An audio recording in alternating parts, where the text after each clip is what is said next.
Alright, so version 15.3 came out yesterday, and with that we got a lot of great additions, and we did talk about those additions in yesterday's video. However, in that video I did mention that I want to make a own video, a separate video, talking about all the changes coming to Guild Quest, because there are a lot of things to talk about here that I feel like do warrant its own video. And as you can see from the title, this changes everything, which is funny enough what I said when the hard difficulty of Guild Quest was first implemented. Times are repeating, and I'm looking forward to it. Because what you're going to see in this video is that all the changes are more so designed to make Guild Quest less stressful, more fun, harder for those that want that extra challenge, but potentially also more rewarding, and for those that can't beat the new difficulty of Guild Quest, it's a new challenge to set yourself to eventually try and beat and tackle. This is something that no player is going to conquer in a month, maybe even multiple months. The jump in HP, for example, from hard to very hard is quite high, and this will for the most part be something that we're going to be tackling for the better half of a couple years now. As we get new characters, the Guild Quest will definitely get easier, but I don't think they have any plans anytime soon at the very least for this new very hard Guild Quest to be beat in like less than 10 seconds time. But who knows, we'll find out eventually, right? Either way though, as mentioned, there's a lot to go through, so let's go through it. So the first big change is the schedule change. Originally, Guild Quest is available throughout the entire week. Phase 1 will be from Monday to Thursday, and Phase 2 will be from Friday to Sunday. So essentially, you have 4 days in Phase 1, 3 days on Phase 2. Now, that's changing, so on Monday, Guild Quest will not be available. That is going to be time for the rank calculations. And I would like to think the extra time here to calculate the rewards is a good thing for us, the players, as Caleb can potentially have extra time to counter and get rid of any cheaters or modders that are infecting the ranking leaderboards. But with that, after Monday is done, Phase 1 will be from Tuesday to Thursday, and then Phase 2 will be, as always, from Friday to Sunday. Now, the second big change is the personal score calculation. As mentioned here, a player's personal score will be their highest score from Phase 1 and their highest score from Phase 2. These will be used to calculate the guild score, and since a player's highest score from each phase is what is used to calculate the guild score, even players who aren't able to play Guild Quest every single day can still enjoy Guild Quest, and I think that's a really great change. Originally, if you're in S-League, especially in a competitive S-League guild, you will be trying to go for that high score every single day, and sometimes that can be an hour out of your day. Now with this change, all you have to do is get one good score in each individual phase, which again happens on 3-day intervals. So if you get a really good score on your first day, you're chilling for the next 2 days. You don't even have to do Guild Quest. And that's the biggest and most positive change with this particular update, because going for a really high score every single day for an entire year can lead to quick burnout. At the same time, if for some reason something comes up and you can't play BBS, you can't do your Guild Quests, well, now your guild is demoting because someone couldn't log into the game. And that causes a lot of drama in between guilds too, unnecessary drama. So this overall is going to, in my opinion, make Guild Quest more competitive and also just a lot more healthier, a lot more casual to be competitive, which I think is a great change. Additionally, and I don't think this is really much of a big thing here, in addition to earning points based on the amount of damage dealt to enemies and how quickly the quest is cleared, a clear bonus will also be rewarded when you do clear a wave. The score acquired through a clear bonus is different for each wave of each difficulty level. Nothing super big,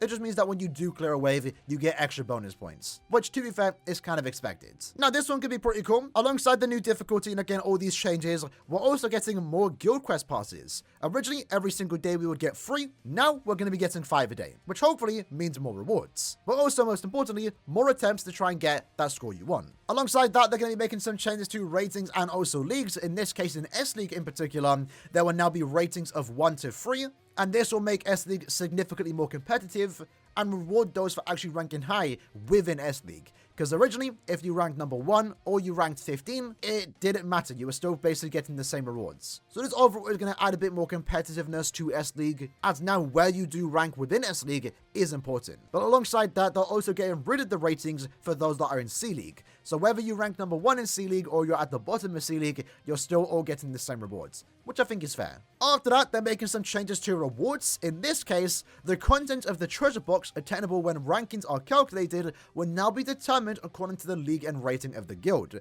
So this right here is the weekly rewards. And this is probably one of the better changes to happen, because what's happening here is that we're no longer getting an RNG rewards, and we're getting a guaranteed reward based on where we place. Once more, encourage more competitiveness, but it's also just nice to know what you're getting at the end of the week, to know it was worth putting in that extra effort. In S-League, for example, you could spend hours a day getting a really high score for your guild to rank number 1, and then at the end of the week, you might just get 5 golden tickets, while your other guildmate that didn't try as hard is now getting 70 orbs. It's demotivating, I will say, so it's nice to know that where you rank in your guilds and how good your guild scores as a whole will determine the reward that you do actually get. They will also be getting rid of the wave rewards, so when you usually completed a guild quest, if you did beat it, you would get 6 RNG rewards. That is now being removed and replaced with a score rewards. So now you're being rewarded depending on the score that you do get.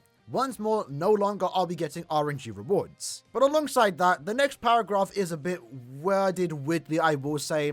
Let me know what you guys think about this in the comments below, because as mentioned here, it does say that the acquisition status of a score reward is reset when the rules change between Phase 1 and also Phase 2. So score rewards can be earned according to the highest score in both phases. Please be aware that reward for Phase 1 and Phase 2 are the same. Now, does this mean the reward is only for your highest possible score? So you're only getting 1 reward in any given phase? And remember, we're now getting 5 guild passes every single day. So we get to use 15 tickets in any given phase. And if you can only really get 1 reward for that 1 ticket, there's going to be no reason to increase that cap or really even use your other tickets if you already got a really high score. I don't really know what this is supposed to mean. Maybe I'm reading it wrong. I've seen a few other people have the same opinion as I have. So I'm not going to really complain about it until it's implemented. We'll see how it does turn out. Hopefully we still can get daily rewards because that'll be really good. And give you more reason to actually use all your tickets. Because if not, there's really no reason to increase the amount of tickets that we do get per day. That then takes us to the very hard difficulty. And there's a lot to go over here. A quick summary as stated here is that a higher score than hard can be acquired. They've added enemy appearance effects when entering a new wave. Enemies, of course, have a higher stat than those that of hards. And rules are the exact same of hard. So it's going to be a lot more familiar. The same character that we bring into hard should technically be the same character we bring into very hard, just with a few caveats that we are going to go over right now. Because what you can see here is that there is a wave change enemies. As stated, the enemies of very hard are extremely powerful, and they're scattered around the map. To help players understand where they are located, a special effect will play when the enemies are appearing from wave 2 onwards. While enemies are appearing, the player cannot attack. They can only move or use a flash step. However, the remaining time of any buffs applied to the character will not be reduced during this time. That right there is kind of crazy. And that was one big thing going into the very hard guild quest. We knew they were going to do something about nuking. Nuking is one button and it's done, right? How do you counter that? Well, this is the way. This right here, from the looks of it, essentially kills nuking. Because no matter what, you can't nuke into the next wave. When you use your soul bomb, and keep in mind, those that are current nukers are still going to do a ridiculous amount of damage on their soul bomb. It will pretty much nuke an entire wave. You would think so, right? Or more so hope so. So those that do have strong soul bombs are still important to have, but you're only going to be affecting that one wave. It sounds kind of gimmicky. It sounds kind of fun. I'm not really too sure. I'm looking forward to see how this is implemented. But yeah, from the looks of it, this right here, this little change is going to kill nuking. You are going to have to manually go and play all 5 waves, which to be honest, I think is probably for the best. They then show us the new schedule. So starting with this new update, when the very hard guild quest is first available, we'll be doing the range Soripa guild quest. Now, the main thing to take away from this particular schedule is that they changed the Squad Zero, Sternritter, Quincy, Human guild quests. And by that, they split them up. Not in each individual week, but instead of all those killers being 1 guild quest, it's now 2 guild quests. Because as you can see here, October 9th to October 12th, we'll have the Squad Zero and Human Killer guild quests, so they're going to be the 2 enemies that we go against. And then from the 16th to the 19th, Quincy and Sternritter guild quests will be put together.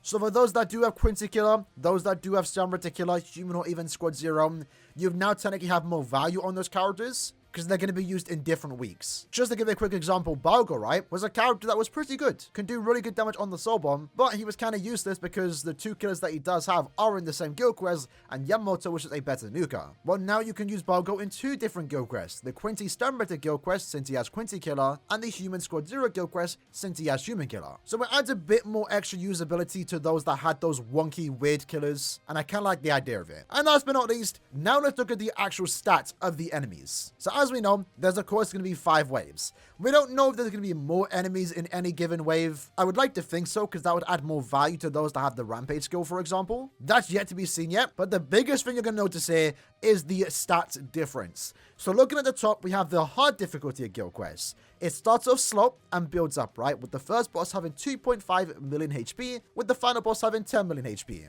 Of course, as you do go by the ways, the enemies also get stronger in terms of their attack stat, but their defense stat also goes high. Now, defense, for those that don't know, only really affects NAD-based characters, so attack-based characters, right? And if your attack stat is lower than their defense stat, that's what causes you to do only 1 damage. And this essentially encourages you to get your characters to T20, level 10 attack, and always have a team booster in your team. But going into the very hard guild quests, oh my, do these enemies have a crazy amount of stats. The first boss has 13 million stamina. That's more than the final boss in the hard difficulty of guild quest. And it only goes up and up from there, with the final boss, boss number 5, in the very hard guild quest, having 21 million HP.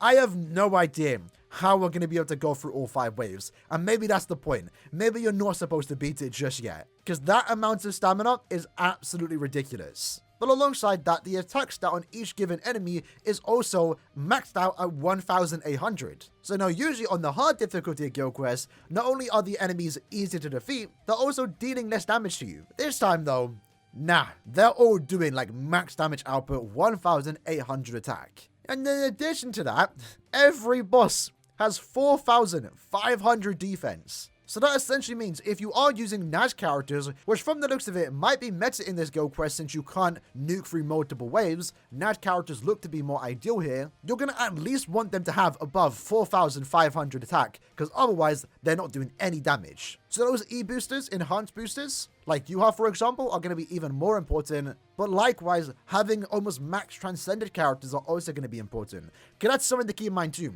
I don't know, I highly doubt it, that you can beat the very hard guild quest with a 1 out of 5 team. You are encouraged to max transcend characters here, because these stats are absolutely ridiculous. But again, remember, maybe even with a max transcended team, you still might not be able to even beat the quest, and that's probably fine. I think there's going to be a lot more score variance in between each individual player, and I kind of like it because it might encourage you to try and go for a higher score, maybe defeating that one boss, maybe defeating those extra enemies, doing that extra bit of damage will make a big difference on your personal score. Because, you know, in the hard difficulty of guild quests, we're all fighting for milliseconds. Everyone, at least in S-League, keep that in mind coming from an S-League perspective, mostly everyone can get sub 1 second runs. And you're literally fighting for milliseconds. In this case, since you're most likely not killing all 5 waves, the damage that you can dish out, the enemies that you can defeat, and the waves that you can clear are going to have more significance. I would like to think so at least. But yeah, either way, here's another graph. I'm not sure who made this, but shout out to them. I think it was posted on Cool Server. This shows the difference between hard and also very hard in a graph, and it's crazy. It's absolutely crazy. But again,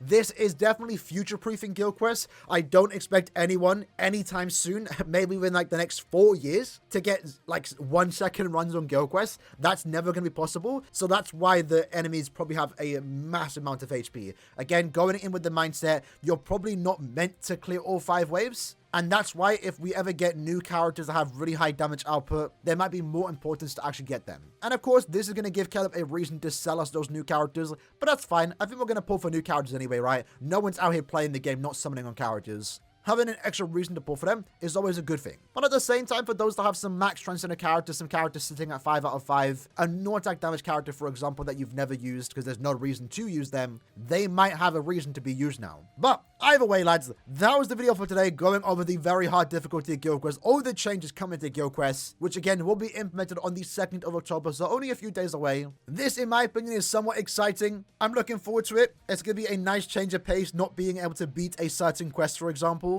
It's going to be fun trying out different teams, using characters that maybe I've never ever been bothered to actually use because I had no reason to use them. And at the same time, I'm also cautiously optimistic about the new reward system because again, it's kind of weird right now and we still don't know the exact rewards. As long as it's equal or better than the current situation, I think it's a great change. If not, expect me and many others to complain about it, and hopefully Caleb can respond to our feedback, if worse does come to worse. Let's hope not, though. Either way, though, hope you guys enjoyed the video. I'll see you guys next time. Take care, and peace.